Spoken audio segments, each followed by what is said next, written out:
Olá, meus irmãos, é um prazer mais uma vez estar aqui e darmos continuidade ao que falei no domingo sobre a doutrina da providência. E aqui eu quero propor, neste estudo, 5 aplicações que julgo são importantíssimas para ampliarmos o nosso entendimento a respeito da doutrina da providência. Quais são esses 5 tópicos? Nós vamos relacionar a doutrina da providência à santificação dos crentes, à oração, ao trabalho, ao casamento e ao sofrimento. É importante que nós entendamos, meus irmãos, que compreender uma doutrina bíblica significa compreendê-la, não somente compreendê-la, mas vivê-la. Nós geralmente fazemos essa separação, não é verdade? Mas, do ponto de vista das cartas do apóstolo Paulo, por exemplo, nós nos deparamos com uma palavra chamada pleno conhecimento. Então, o que é esse pleno conhecimento? Na mente paulina, significa que aquele que de fato compreendeu uma doutrina, ele a viveu. E aquele que viveu é porque ele entendeu. Então, nós não podemos fazer essa separação. É óbvio que nós, devido à pecaminosidade que ainda reside em nosso coração, tendemos a fazer essa dicotomia, essa separação. Mas devemos pedir a Deus graça a fim de que não haja essa separação entre nós. Então, quando eu falo em aplicação, eu estou também falando a respeito de doutrinas, de ensinos, e não apenas atos externos, sem que eles sejam sustentados por uma compreensão adequada. Então, nós consumamos o entendimento de algo quando praticamos, e vice-versa. Nas Escrituras, nós devemos entender que as coisas acontecem dessa maneira. Eu quero chamar a sua atenção, então, para o primeiro tópico. Nós observamos na igreja, quando tratamos a respeito de santificação, os crentes geralmente oscilam entre dois extremos. Eles oscilam entre o extremo daquilo que os teólogos chamam de quietismo e pietismo. O quietismo é uma atitude até, vamos dizer assim, mística, em que os crentes eles supervalorizam a ação divina em detrimento da ação humana e adotam uma postura como que deixar Deus agir. É uma subjetividade que nós temos dificuldade de compreender como que isso acontece. E nós temos o pietismo, onde se supervaloriza a ação humana em detrimento da ação do Senhor Deus. E nós temos também uma atitude daqueles que dizem assim, olha, se eu não fizer a minha parte, Deus não vai fazer a dele. Nós não podemos partir para esses entendimentos errôneos do modo como Deus ele nos mostra na sua palavra a doutrina da santificação. Nós devemos agir porque Deus está agindo. Essa é a concepção correta das Escrituras. Então, no que diz respeito à santificação, este Deus que decretou a salvação na eternidade, definiu como meio a santificação. Então, todos aqueles que vão chegar aos céus, eles vão passar por esse processo de santificação. Então, como uma criança, nós nascemos do Senhor Deus, nascemos do alto e vamos progredindo no conhecimento e entendimento do Senhor e da sua vontade. Eu quero chamar a sua atenção para a segunda carta de Paulo aos Tessalonicenses, onde ele mostra que é a vontade de Deus a nossa santificação, o progresso em fazermos a vontade de Deus, e você vai observar essa relação importante. No capítulo 2, no versículo 13 a seguir, diz assim o apóstolo: entretanto, devemos sempre dar graças a Deus por vós, irmãos, amados pelo Senhor, porque Deus vos escolheu desde o princípio para a salvação, pela santificação do Espírito e fé na verdade, para o que também vos chamou mediante o nosso Evangelho, para alcançardes a glória de nosso Senhor Jesus Cristo. Então, observem a doutrina da providência. Os crentes foram escolhidos na eternidade, mas isso não vai se dar no tempo e no espaço sem que haja a pregação da palavra, quer dizer, Deus mesmo vai providenciar a fim de que os crentes, os eleitos, ouçam a sua palavra, daí a importância da pregação, e e após essa pregação, quando as pessoas creem na verdade, eles serão submetidos a um processo de santificação. Observe que o mesmo Deus que escolheu na eternidade é aquele que nos santifica. É por isso que vemos nas Escrituras, por exemplo, este padrão de santificação. Lá no Antigo Testamento, quando Deus ensina para o povo aquela sua religião revelada no Antigo Testamento, o Senhor fala a respeito dos ritos, dos cerimoniais que Moisés deveria implementar para a edificação do povo de Deus. Nós nos deparamos com Deus dizendo assim ao povo: sede santos, porque eu sou santo. Mas veja, no versículo seguinte: eu sou o Senhor teu Deus que vos santifica. Então, o próprio Deus, agindo em favor do seu povo, leva o seu povo a agir também. É muito importante que nós apreendamos esse aspecto da santificação. Quer dizer, o mesmo Deus que nos escolhe, nos santifica, e ele usa meios para executar essa santificação, que foram pré-ordenados por ele e dados à igreja para que essa igreja progrida no conhecimento do Senhor. Por isso que Paulo, por exemplo, aos Filipenses, meus irmãos, ele vai dizer: desenvolvei a vossa salvação com temor e tremor. Se nós pararmos até esta altura no capítulo, nós vamos ficar assustados, porque fica parecendo que tudo depende de nós. Lembra aí do extremo do pietismo? Pois bem, nós precisamos tomar cuidado, porque infelizmente alguns caem nesse extremo. Então, no versículo seguinte, o que Paulo vai dizer? Porque é Deus quem opera em vós o querer e o realizar. Neste processo de santificação, Deus ele forma a nossa vontade. Veja, há um concurso da ação de Deus com a ação humana. Não que Deus faz 50% e o homem 50%. Não, Deus age 100% e o homem age 100%. Nós temos dificuldade, como eu abordei no domingo, de entender o modo dessa operação, mas é assim que Deus, na sua palavra, nos revela. Ele não apenas inicia, nos incita, formando a vontade, mas ele nos conduz no processo das boas obras que ele preparou de antemão para que andássemos nelas. Por isso que a soberania de Deus, a providência de Deus, o governo do Senhor sobre os crentes, atua na santificação do seu povo. Então, é muito importante que nós não percamos de vista que Deus tem esses meios de ação para nos abençoar neste processo de santificação. Irmãos, nós temos vivido um tempo onde no mercado religioso, no mercado protestante das ideias, nós vamos nos deparar com inúmeras formas de espiritualidade. Mas nas Escrituras, nós não podemos encetar o processo de santificação sem contemplar os meios que Deus nos deu, ordinários, quer dizer, meios comuns para serem usados diariamente pela igreja, a fim de levar o seu povo a ser um povo santo.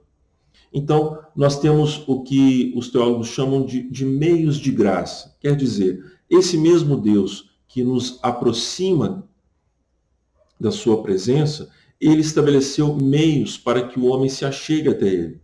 É fruto da mais terrível arrogância supor que o homem pode definir os meios pelos quais ele vai se achegar a Deus. Não, isso não nos é permitido. O que Deus define em sua palavra são esses meios gloriosos de santificação. Então, Paulo, por exemplo, aos Colossenses, vai nos falar a respeito do habitar constante da palavra de Deus em nós. Eu entendo que no contexto dessa porção bíblica, Paulo está falando justamente da pregação, a leitura das Escrituras e a exposição que os primeiros pastores da igreja faziam àquelas igrejas locais do ensino apostólico. Eles perseveravam na doutrina dos apóstolos. Então, esta pregação deveria habitar nos corações dos crentes ricamente. Esse habitar significa que a palavra deve ter livre curso entre os crentes. Deve ser o assunto primordial dos crentes. Quer dizer, os crentes têm um compromisso de reverberar no seu dia a dia a pregação que eles ouviram, que eles tiveram contato no dia do Senhor. E é preciso que essa palavra ela tenha livre curso. É interessante nós notarmos, por exemplo, a aplicação de alguns irmãos na história da igreja deste versículo do apóstolo Paulo. Eu me recordo aqui, por exemplo, dos puritanos. Eles viviam conversando entre si as escrituras, a palavra do Senhor, e se reuniam após o culto nas suas casas, com as suas famílias, para justamente tratar a respeito do sermão, observar o que os filhos apreenderam daquilo que foi dito pelo pastor e assim por diante. Então veja, Deus estabeleceu a santificação, estabeleceu como meio para a santificação a pregação e também os sacramentos, o batismo e a ceia do Senhor. Nós sempre nos relacionamos com o batismo como um evento episódico acontecido no passado, que marcou a nossa introdução na Igreja do Senhor, na aliança, mas nas Escrituras nós vamos observar que os apóstolos, eles, por exemplo, Paulo, quando quer persuadir os crentes de Colossos para que eles abandonem o misticismo muito presente naquele momento, uma doutrina estranha que estava se infiltrando no meio daquela igreja, Paulo vai lhes lembrar a respeito da circuncisão de Cristo. De outra feita, por exemplo, Paulo, quando fala sobre o processo da santificação aos crentes de Roma, na carta aos Romanos, a certa altura ele vai lembrar, no capítulo de número 6, de que nós devemos recordar a respeito do que foi feito no batismo. Então, hoje em dia, nós temos tantas pessoas propondo inúmeras formas de nós nos aproximarmos de Deus, mas nós temos aí os meios que o Senhor estabeleceu em sua palavra para santificar o seu povo. Os sacramentos, o batismo, a ceia do Senhor e a pregação da palavra. O batismo, então, deve ser alvo da nossa meditação. Nós devemos sempre nos lembrar das promessas que fizemos diante de Deus, diante da igreja, para revigorarmos. Deus promete, através desta meditação em sua palavra, de nos fortalecer nele, de nos fazer perseverar em Cristo. Da mesma sorte, as Escrituras, Paulo fala a respeito do sacramento da ceia como um cálice de bênção. Nós não apenas nos lembramos do que foi feito, do que Cristo instituiu, da sua morte, nós cremos de fato que Deus dispensa uma bênção espiritual. Calvino fala de uma forma belíssima a respeito do Espírito de Deus nos trazendo essa realidade da ceia, quer dizer, o Espírito de Deus nos eleva até os céus para cearmos junto com Cristo Jesus. Então, estão aí os meios de graça, a palavra do Senhor, os sacramentos, que nos conduzem a uma vida de piedade. E foi Deus mesmo que providenciou esses meios, estabeleceu esses meios para fazer com que o seu povo cresça. Então, querido irmão, se você de fato quer crescer na palavra do Senhor, deve entender que esses meios precisam ser abundantemente utilizados por nós. Não vai haver crescimento na vida cristã sem que esses meios sejam utilizados. Muitos crentes ficam entre o quietismo ou entre o pietismo, mas nós precisamos entender que deve haver um esforço da nossa parte, não para que Deus haja, mas porque Ele está agindo e Ele mesmo vai nos conduzir. O apóstolo Paulo fala a respeito desta condução, a constância de Cristo aos Tessalonicenses. É o mesmo Deus que está operando em nós e nós precisamos, então, andar nas pegadas que o próprio Deus deixou para nós a fim de crescermos em Cristo Jesus. Ok, meus irmãos? Então, esse bloco se encerra neste momento. Vamos agora para o segundo bloco, tratando a respeito da oração e o trabalho. Nós observamos no bloco anterior que é o mesmo Deus que decreta a nossa salvação e estabelece meios para a nossa santificação. Ele concorre conosco, nos sustenta, nos governa no processo. Da mesma sorte, meus irmãos, nós vamos ver o mover do Senhor, a ação do Senhor em relação à vida de oração dos crentes. Eu quero chamar a sua atenção para a carta do apóstolo Paulo aos Gálatas, no capítulo de número 4. Observe como Paulo trata com os crentes sobre esse aspecto da oração. Diz assim no capítulo 4, versículo 4 a seguir. Vindo, porém, à plenitude do tempo, Deus enviou seu Filho, nascido de mulher, nascido sob a lei, para resgatar os que estavam sob a lei, a fim de que recebêssemos a adoção de filhos. E porque vós sois filhos, enviou Deus ao nosso coração o Espírito de seu Filho, que clama, Abba, Pai. De sorte que já não és escravo, porém filho, e sendo filho, também herdeiro por Deus.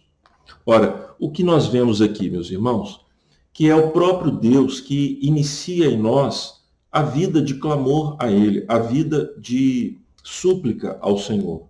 Na medida em que Deus, então, se aproxima do seu povo eleito, lhes prega a palavra do Senhor através de um mensageiro, e eles, então, são tangidos pela fé, são tangidos pela ação do Senhor, passam a ser habitados pelo Espírito. O que o Espírito de Deus, então, forma neles inicialmente? O clamor, o desejo pelo clamor.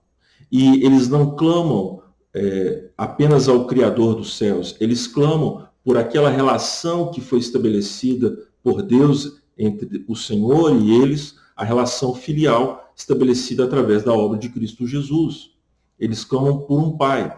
Por isso que nas Escrituras nós vamos ver este livre acesso que os crentes têm com o Senhor. Quer dizer, uma ousadia santa de se aproximar de Deus, um Deus temível, terrível, poderoso em juízo, em justiça, mas que nos acolhe e toma prazer nas nossas orações, justamente porque a dívida que tínhamos com Ele foi quitada em Cristo, e agora podemos nos aproximar do Senhor sem medo, sem sentimento de culpa, certos, confiantes de que Ele nos ouvirá. Por isso, esse mesmo Deus que decretou a salvação estabeleceu este meio glorioso de graça para estabelecermos um diálogo com Ele. Não significa, obviamente, meus irmãos, que vamos informar a Deus sobre aquilo que queremos. Não, Deus já conhece todas as coisas, Ele sabe do que necessitamos, é o que o próprio Senhor Jesus nos ensina. Na verdade, irmãos, a oração é um meio para que Deus nos transforme e experimentemos os seus atos providenciais em nossa vida. É por isso que o próprio apóstolo Paulo, na sua carta aos Romanos, falando também a respeito da santificação, no capítulo de número 8, ele diz que não só passamos a ser habitados pelo Espírito e passamos a clamar, mas o próprio Espírito de Deus nos conduz. É Ele quem intercede por nós com gemidos inexprimíveis, porque nós não sabemos orar como convém. E então Deus nos auxilia nesse processo. Veja a condescendência maravilhosa do nosso Deus, meus irmãos. Muitas vezes nós estamos, abatidos, tristes, e Ele mesmo nos fortalece. Ele mesmo nos leva ao clamor, a buscá-lo insistentemente em oração. Por isso que nós precisamos entender que este é um aspecto fundamental da vida cristã. É tão simples, não é verdade? Mas é tão difícil. Como é difícil orar? Mas nós somos assistidos pelo Senhor e Ele nos leva ao clamor. E é importante que se entenda, porque alguns fazem uma separação terrível. Eles acham assim que a vida de oração não vai nos custar nada. E se nós realmente cremos na graça, nós não vamos fazer orações insistentes, perseverantes, porque Deus, isso pode até demonstrar uma falta de fé. Ora, meus irmãos, as Escrituras unem como o calor ao fogo a oração e a insistência, a persistência. Não que Deus vai nos ouvir porque insistimos com Ele, mas porque Ele estabeleceu nos conceder algumas das suas preciosas bênçãos através de uma oração perseverante. Isso está muito claro, meus irmãos, nas Escrituras, quando o Senhor Jesus, por exemplo, ensina aos seus discípulos a orarem, lhes conta a parábola daquela viúva que insiste com um juiz iníquo para que ele julgue a causa dela. Então, da mesma maneira, nós devemos entender que Deus estabeleceu um meio de acesso, Ele mesmo opera em nós, Ele concorre conosco, nos sustenta nesse processo de oração e muitas das vezes, meus irmãos, Ele nos leva a orar insistentemente. Nós vemos isso, irmãos, na própria pessoa do Senhor Jesus Cristo. O servo sofredor, a figura predita por Isaías, que aparece na plenitude do tempo, o nosso Redentor, era um homem que se dobrava em oração diante do Senhor por longas horas, a madrugada inteira. E é então, irmãos, talvez o motivo pelo qual nós temos sofrido uma vida cristã tão tacanha, porque oramos muito pouco, somos pouco afeitos a uma devoção. E observe, este meio de graça que Deus nos concede, ele é um meio de graça na medida em que as nossas orações estão sustentadas, consubstanciadas com a própria vontade de Deus, com a sua palavra revelada. É por isso que nós vemos o apóstolo Paulo orientando os crentes romanos, porque ele diz que o Espírito intercede por nós, porque intercede segundo a vontade de Deus, para que sejamos transformados de tal modo que a vontade de Deus nos seja agradável. Então, a oração nos transforma. É um meio que Deus estabeleceu para operar esta mudança de atitude e nós experimentemos aquilo que é bom, agradável, que é de acordo com a vontade de Deus. Por isso, a importância de nós sermos crentes de oração, diligentemente buscarmos a Deus. Veja, nós temos que agora relacionar a vida, a providência de Deus com o trabalho. Irmãos, nós observamos nas Escrituras que o trabalho e a força para o trabalho é também uma ação de Deus em nós. Ele não apenas nos ordena, como está claro, por exemplo, no 4º mandamento da lei do Senhor, porque algumas pessoas ressaltam o aspecto do descanso, mas o mandamento também diz respeito ao trabalho. 6 dias trabalharás, é o que o mandamento nos ordena. O Senhor Jesus diz que o seu Pai trabalha até agora, e ele também. E o que está a falar propriamente o Senhor Jesus quando diz que o seu Pai trabalha até agora? Estaria o Senhor Deus criando? Não, ele está se referindo exatamente a este ato providencial de Deus. Então, o Senhor Deus trabalha em nós. Nós somos lavoura de Deus, edifício de Deus. E ele leva o seu povo a ser operoso praticante da sua palavra, a trabalhar. Não me refiro apenas a questões religiosas, de igreja, mas a tudo que diz respeito à operação da nossa vontade, ao dispêndio de energia, a trabalhar, seja especificamente para o nosso sustento, seja em relação à expansão do reino de Deus. O Senhor Deus está trabalhando e leva o seu povo a trabalhar. É por isso que lá no Éden nós temos um mandato que foi dado ao povo, ao primeiro casal, para que eles trabalhassem, para que eles se levantassem e fossem avante. Mas é fato também, meus irmãos, e eu quero mostrar isso mais uma vez nas Escrituras, que o próprio Deus é quem nos sustenta nesse processo. Observe em Deuteronômio, no capítulo de número 8, quando o Senhor Deus adverte aquela nova geração, aquela que foi prostrada no deserto, e Deus assim não permitiu que eles entrassem na terra prometida, ficaram por lá. Mas a geração dos filhos, a nova geração, Moisés lhes fala a respeito da atitude correta que eles deveriam ter, particularmente em relação ao trabalho. Observe no capítulo 8, no versículo 11 a seguir.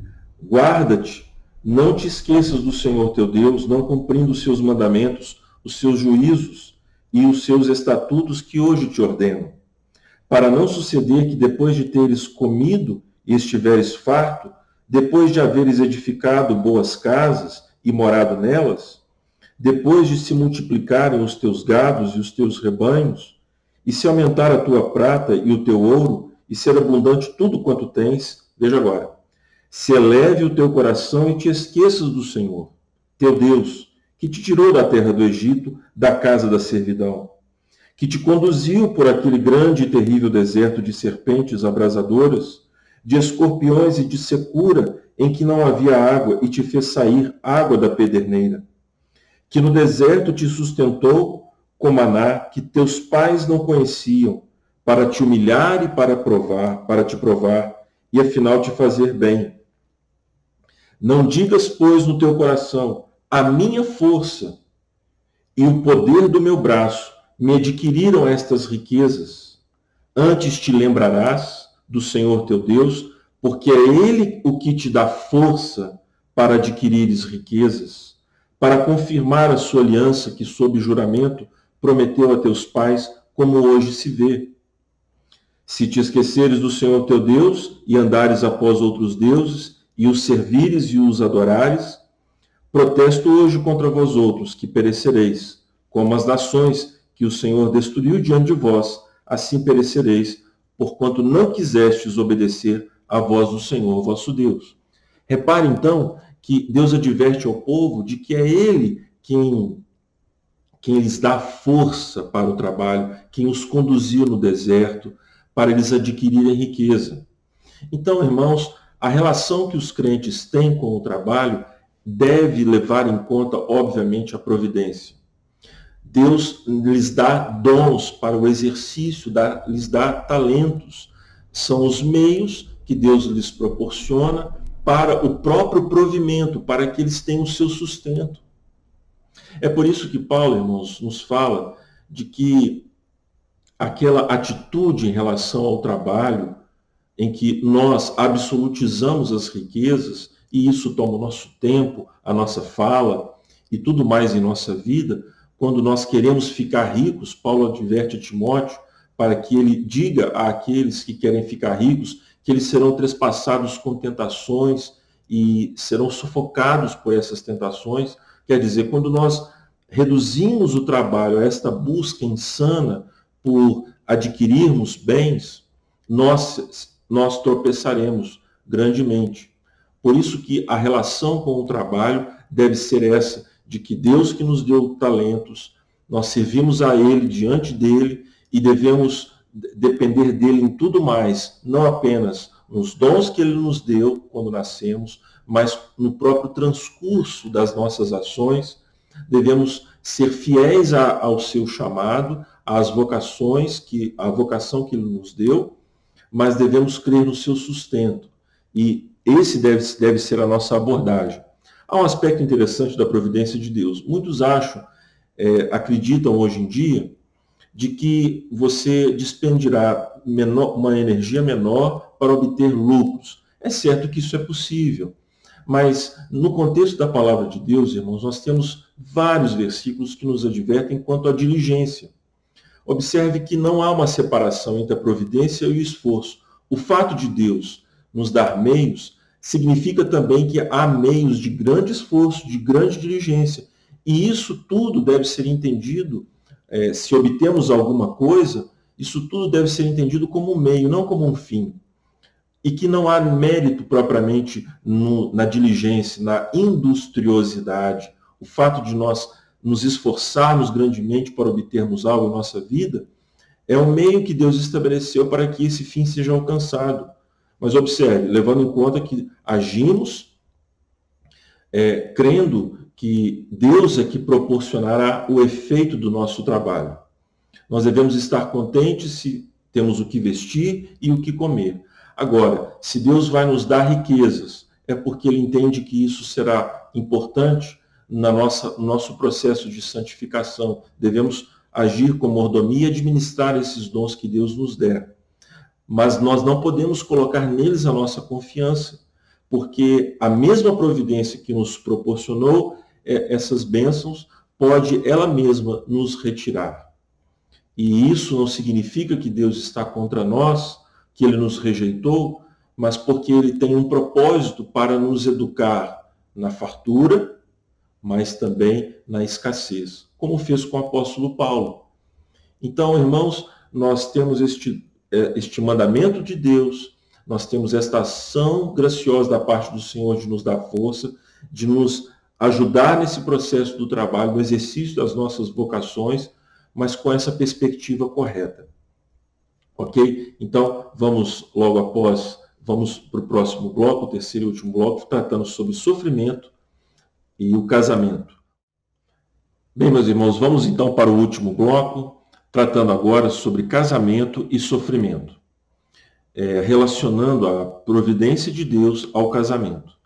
Bem, nós podemos observar desde o início, em Gênesis, que Deus, ele, através do mandato social, ele institui o casamento como um meio de procriação, de auxílio mútuo, a mulher sendo constituída como auxiliadora idônea para o homem sendo abençoado por Deus para que não viva solitário, mas que tenha uma companheira, uma amiga, enfim. As Escrituras mostram, meus irmãos, que é o próprio Deus que providencia este meio para fazer progredir a sua igreja, fazer progredir a vida, a história humana sobre a face da terra. E o apóstolo Paulo, eu quero chamar a sua atenção, no capítulo de número 7 da primeira carta aos Coríntios, fala exatamente isso, a respeito deste dom, desta ação providencial de Deus em dar um meio adequado para que o homem ele viva sobre a face da terra nos laços do matrimônio. No capítulo 7, ele vai dizer assim, no versículo de número 7, quero que todos os homens sejam tais como também eu sou. No entanto, cada um tem de Deus o seu próprio dom. Um, na verdade, de um modo, outro de outro. E aos solteiros e viúvos digo que lhes seria bom se permanecessem no estado em que também eu vivo.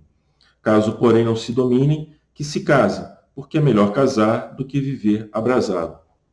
Então, observe que o apóstolo Paulo ele faz aqui uma alusão a uma situação muito específica, nós não sabemos reconstituir completamente o contexto histórico dessa passagem, mas tudo indica que, à luz de uma situação perigosa, de perseguição religiosa, de dificuldades que os crentes de Corinto enfrentavam, ele recomendava, por questões de sabedoria, que os crentes permanecessem como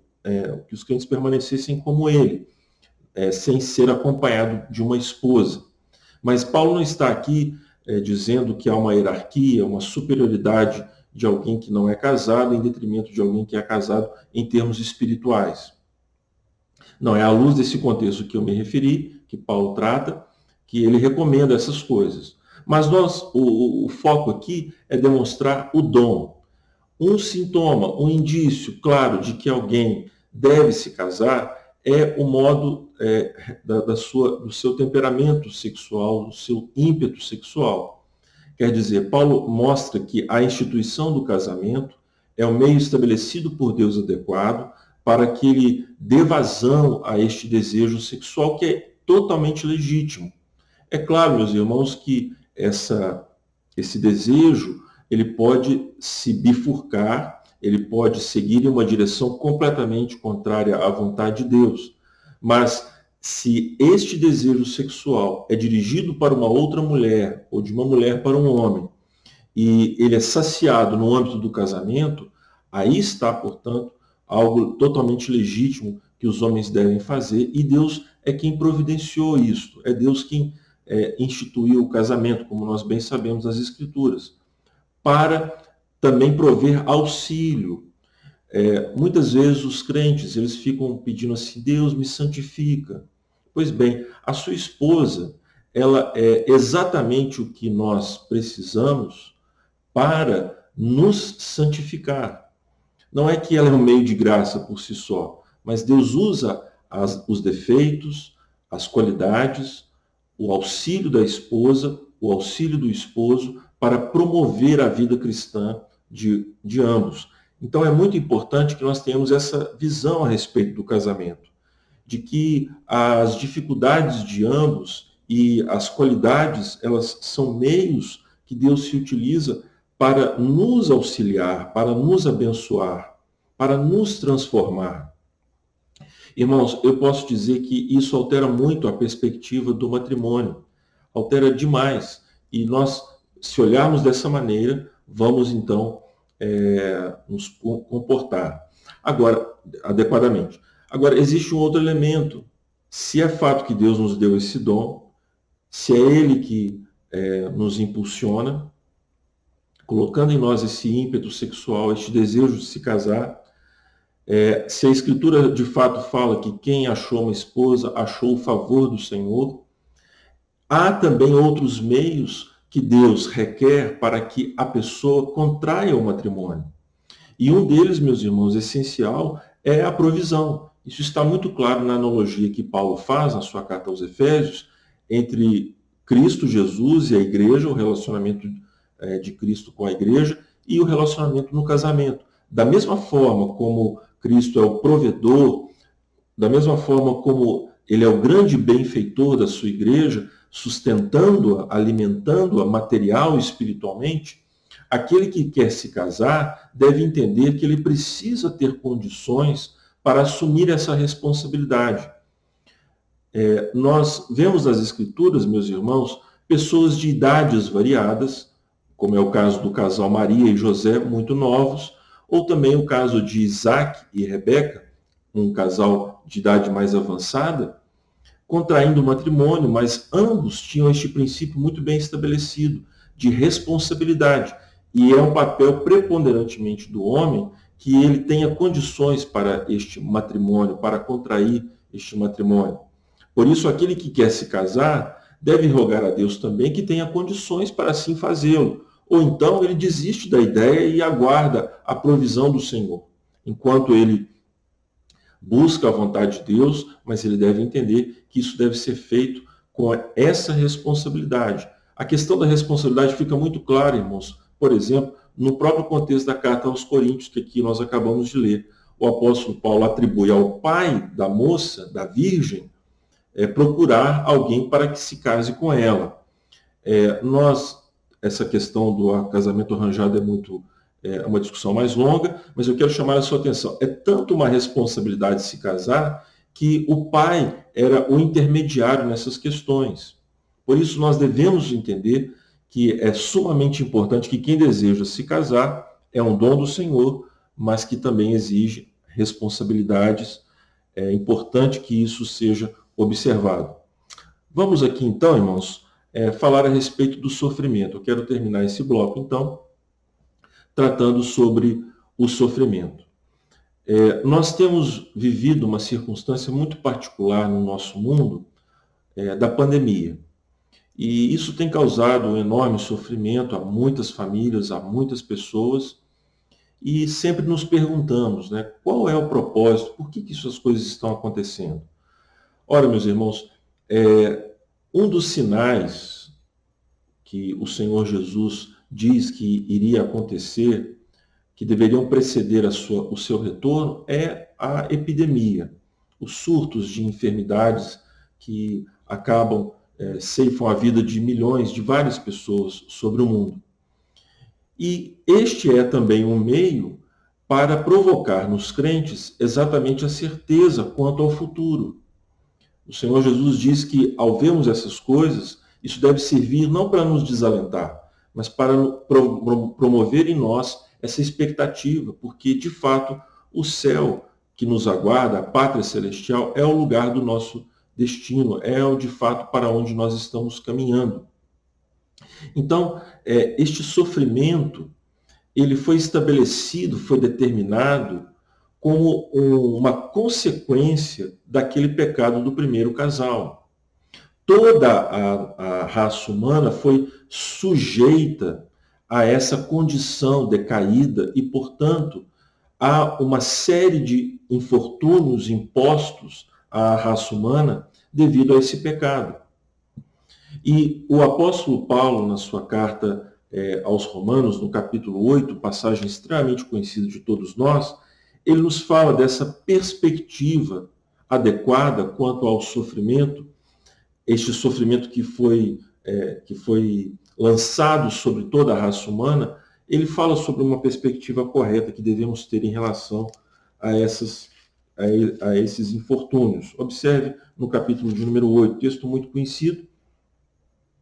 Veja, no versículo de número 18. Porque para mim tenho por certo que os sofrimentos do tempo presente não podem ser comparados com a glória a ser revelada em nós. A ardente expectativa da criação aguarda a revelação dos filhos de Deus. Pois a criação está sujeita à vaidade, não voluntariamente, mas por causa daquele que a sujeitou. Observe aí a providência de Deus, o governo do Senhor, em definir as consequências do pecado do primeiro casal, que São essas que ele está aqui tratando. Sujeitou à vaidade, na esperança de que a própria criação será redimida do cativeiro da corrupção, para a liberdade da glória dos filhos de Deus. Porque sabemos que toda a criação, a um só tempo, geme e suporta angústias até agora.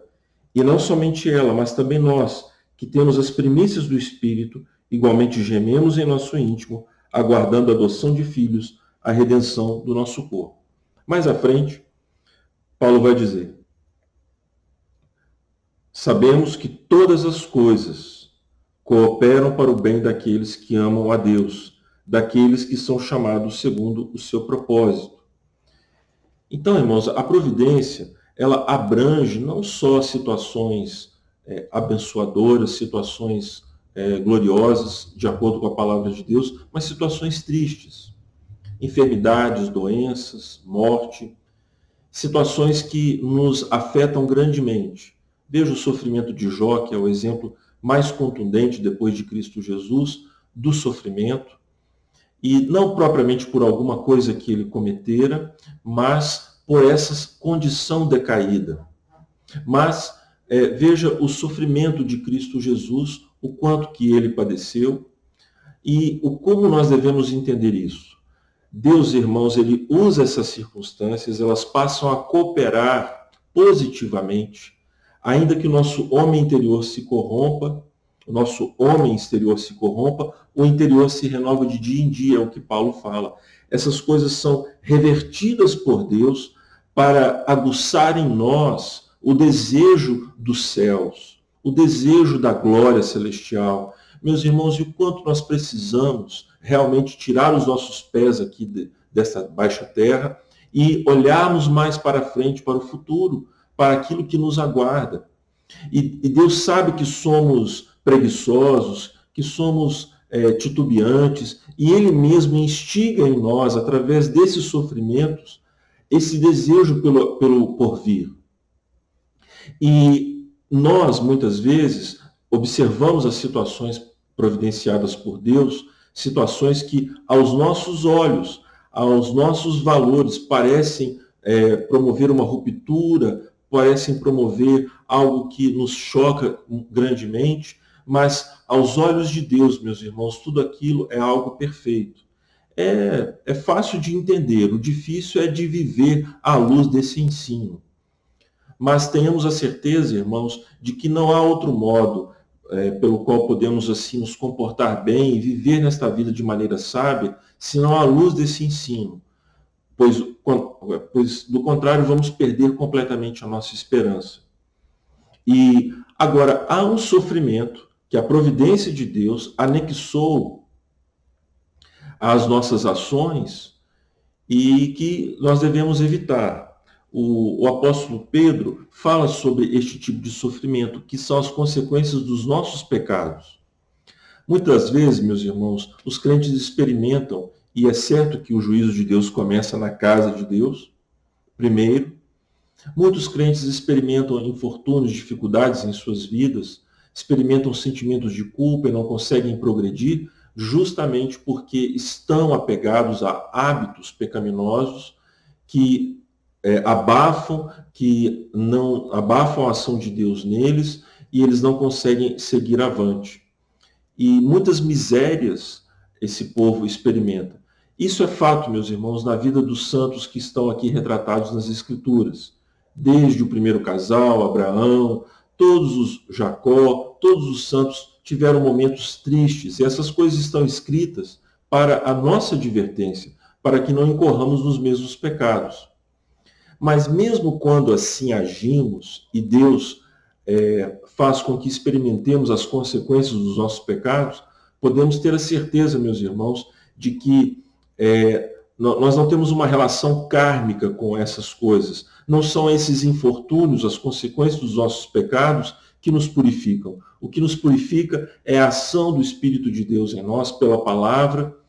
É isso que nos dá o entendimento para compreender essas dificuldades, esses sofrimentos.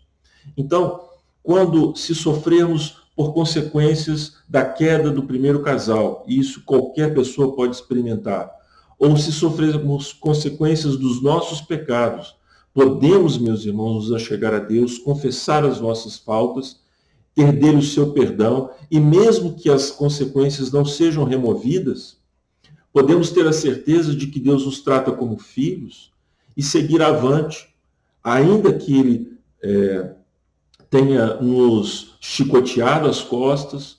Como Pai, Ele nos dá entendimento de que assim é melhor para a nossa vida, é melhor sermos assim afligidos para abandonarmos aquela prática de pecado e vivermos na sua presença, sermos santos neste mundo. Eu quero aqui então terminar, agradecer mais uma vez ao Conselho da Igreja Presbiteriana de Poá e a todos os meus irmãos queridos, que Deus nos direcione quanto ao futuro desta igreja.